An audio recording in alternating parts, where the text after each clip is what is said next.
Hello everyone, welcome to another video. We're going to be looking at positions of maps. That way you can know every time what position you're in. The positions in Beyond All Reason are actually very easy to learn, so let's dive in. Maps like All That Glitters are extremely popular and many people understand the positioning for that map. But what about other maps that maybe aren't played as frequently? Can you get to the point where you know as soon as you see a map exactly how to play it and what positions are which? Yes, you can, and I am going to guide you there. If you guys enjoyed today's video, definitely make sure to subscribe. It helps out the channel a ton. There's only really a few things that we have to pay attention to when we're looking at a map. The first thing you want to notice is the metal positions. Those are the most important thing. There's really only two types of maps: positional maps and lane maps. In a single player game, it doesn't really matter as much where you start or what position you play as. However, in a multiplayer game, it matters a whole lot more.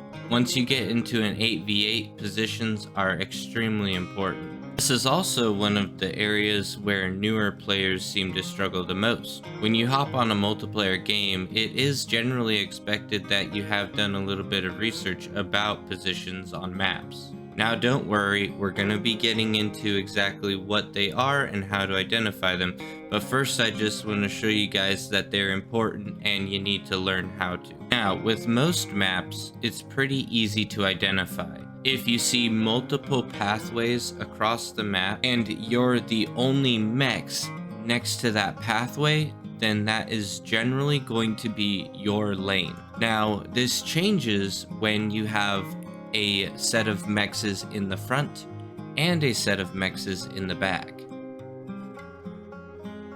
On certain maps, you might not have enough players to deal with every frontline position.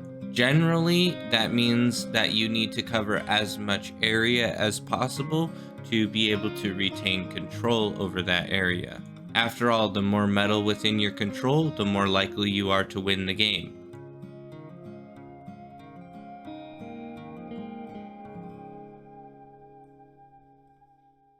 Yeah, but how do I understand what a lane map is versus a positional map?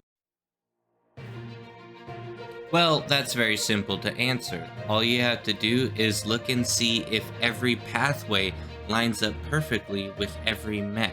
The best example of this is on Bismuth Valley, where you have very specific pathways leading towards the enemy. This makes it incredibly easy to see where your enemy is positioned and where you are in charge of controlling. Now, keep in mind with lane maps, it's important not to get solely focused on your lane to the point where you are not helping your allies when they need you, but you are in charge of your lane, so make sure you don't stray too far.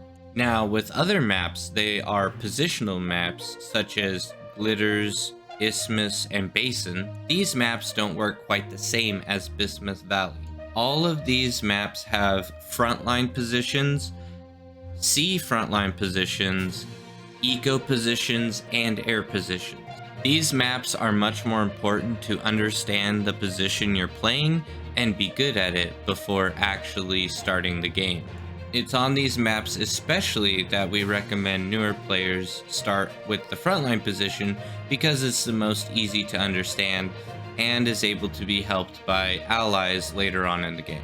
If you have a new player towards the back, it can be a little bit more difficult to play the game because you won't have quite as strong of an economy, and that can hinder everyone.